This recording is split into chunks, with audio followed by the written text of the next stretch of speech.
Hello दोस्तों, आज हम लोग बात करेंगे वावेल यू की। वैसे तो वावेल हमारे 5 होते हैं, ए ई आई ओ यू, लेकिन आज हम लोग बात करेंगे यू की। वावेल इसलिए ज़रूरी है क्योंकि दुनिया का कोई भी शब्द बिना वावेल्स के नहीं बन सकता है, चाहे वह हिंदी का हो चाहे वह इंग्लिश का हो। तो आज हम लोग बात करेंगे यू की। वावेल यू जो है, यू ये 2 प्रकार के साउंड को निकालता है, यानी ये हमें 2 साउंड देता है। एक होता है यू और दूसरा होता है आ।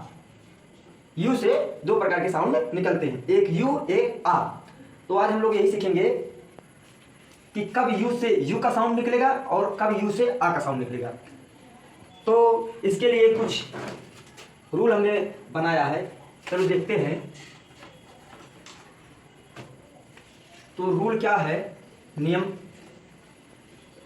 क्या है। नियम नंबर 1 हमने बताया यू से यू का साउंड निकलता है और आ का। तो आज हम लोग यही सीखेंगे कि कब यू से यू का साउंड निकलेगा और कब यू से आ का साउंड निकलेगा। तो नियम नंबर 1 क्या है, जब हमारा इंग्लिश वर्ड का स्ट्रक्चर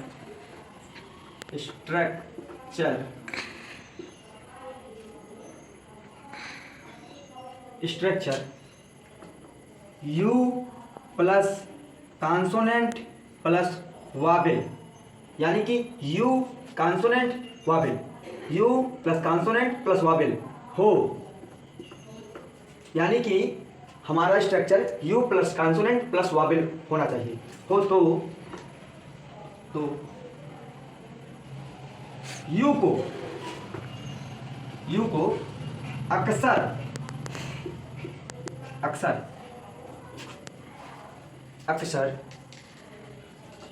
यू पढ़ते हैं। क्या पढ़ते हैं? यू पढ़ते हैं। अगर हमारा इंग्लिश वर्ड का स्ट्रक्चर का मतलब ढांचा, संरचना कैसा होना चाहिए?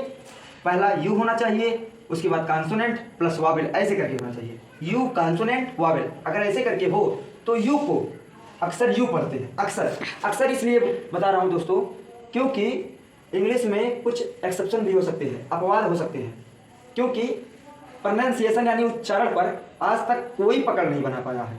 इसका एकदम कोई सटीक रूल नहीं है, इसलिए अक्सर यानी 90% 95% ये रूल को फॉलो कर सकता है ये स्ट्रक्चर हमारा। तो इसलिए 100% ये नहीं हो सकता है, 90% 95% ये रूल लागू होता है। तो इसके कुछ एग्जाम्पल देखते हैं।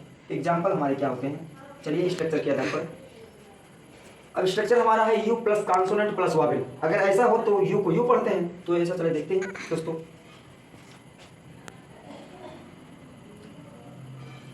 You S E. अब देखिए हमारा स्ट्रक्चर कैसा है, U consonant vowel, A E I O U एक वावेल होती है सब 5 ना, तो वही स्ट्रक्चर देखिए, यू कॉन्सोनेंट वावेल। तो हमको नियम क्या बताया गया, अगर you plus consonant plus Wavell हो तो यू को यू पढ़ते हैं, यानी इस यू को यहाँ पर यू पढ़ा जाएगा। क्या पढ़ा जाएगा? यू। तो इसको क्या पढ़ेंगे? यूज। दूसरा देखते हैं example, S T U D E N T. इसको देखते हैं दोस्तों। देखिए हमारा स्ट्रक्चर कैसा होना चाहिए, यू कॉन्सोनेंट वावेल। देखिए यू कॉन्सोनेंट वावेल, तो यहाँ पर यू क्या पढ़ा जाएगा? यू पढ़ा जाएगा। क्या पढ़ा जाएगा? यू। तो इसको क्या पढ़ेंगे?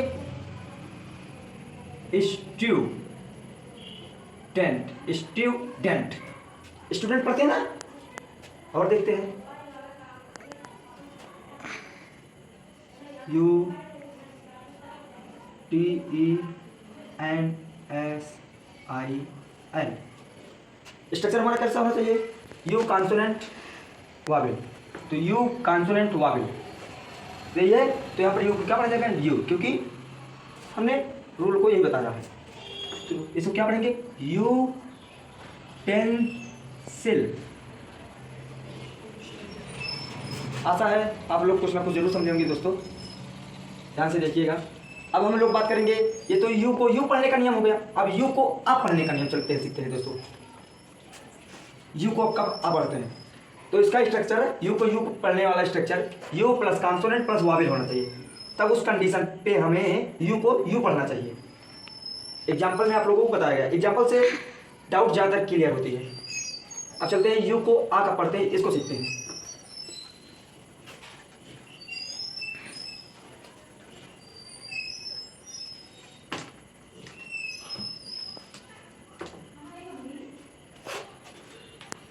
जब हमारा इंग्लिश वर्ड का स्ट्रक्चर यू प्लस कॉन्सोनेंट, इसके पहले क्या था, you plus consonant plus Wavell था। अब इसमें क्या पढ़ना है हमको, आ वाले नियम में यू को कब आ पढ़ लेंगे, इस वाले नियम में हमको क्या सीखना है, यू प्लस कॉन्सोनेंट। इस तरीके से हमारा स्ट्रक्चर होना चाहिए। तो उस कंडीशन पे यू को आ पढ़ते हैं, क्या पढ़ते हैं, आ पढ़ते हैं। अगर हमारा इंग्लिश वर्ड का स्ट्रक्चर यू प्लस कॉन्सोनेंट हो तो उस कंडीशन पे यू को आ पढ़ते हैं, अक्सर पढ़ते हैं। यू को आ अक्सर पढ़ते हैं, क्योंकि हमने पहले ही बता दिया है प्रोनाउंसिएशन यानी उच्चारण पर एकदम सटीक प्योर रूल नहीं हो सकता है। इंग्लिश में किसी भी नियम का एक्सेप्शन भी हो सकता है और होता भी है, क्योंकि इंग्लिश में रूल कम एक्सेप्शन ज़्यादा है, अपवाद ज़्यादा है। तो इसलिए अक्सर शब्द हमने इसलिए यूज किया है। इसका भी अपवाद हो सकता है, ये भी 90% 95% लागू होता है, 5% लेकिन लागू नहीं हो सकता है, क्योंकि प्रोनाउंसिएशन पर कोई भी एकदम प्योर रूल नहीं बता सकता है। इसका कोई प्योर रूल एकदम नहीं बता सकता है। इसका कारण यह है क्योंकि इंग्लिश तमाम यानी अनेकों प्रकार के लैंग्वेज से मिलकर बना है, जैसे Italian, French, German, Greek, American, अनेकों लैंग्वेज से मिलकर बना है। तो इसलिए इसमें इंग्लिश में एकदम प्योर रूल नहीं हो सकता है, वो भी उच्चारण का है तो एकदम नहीं हो सकता है। तो यू को अक्सर आ पढ़ते हैं अगर हमारा स्ट्रक्चर यू प्लस कॉन्सोनेंट हो तो।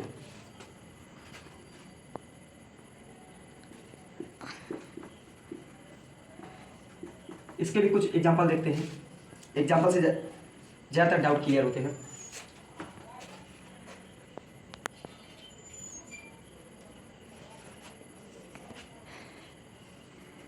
अब देखिए हमारा स्ट्रक्चर कैसा होता गया, अगर u प्लस कॉन्सोनेंट हो तो u को आ पढ़ते हैं। तो देखिए इसका स्ट्रक्चर कैसा है, u प्लस कॉन्सोनेंट, तो इसको यहाँ पर u को क्या पढ़ेंगे, आ पढ़ेंगे। तो इसको क्या बोलते हैं हम लोग, अंडर पढ़ते हैं ना, अंडर। u को क्या बोला गया, आ बोला गया ना कि u बोला गया। यूंडर तो नहीं पढ़ते हैं, अंडर ही पढ़ते हैं। देखिए हमारा स्ट्रक्चर कैसा है, u प्लस कॉन्सोनेंट है, तो u को क्या पढ़ेंगे, आ पढ़ेंगे। तो इसको क्या हम लोग पढ़ते हैं, अगली पढ़ते हैं ना कि युगली पढ़ते हैं। UNBRELL।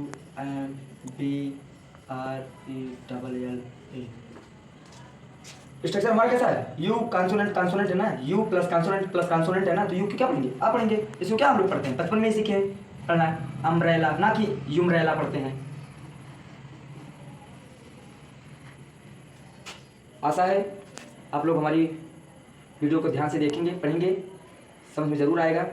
धन्यवाद दोस्तों, आज के लिए इतना ही।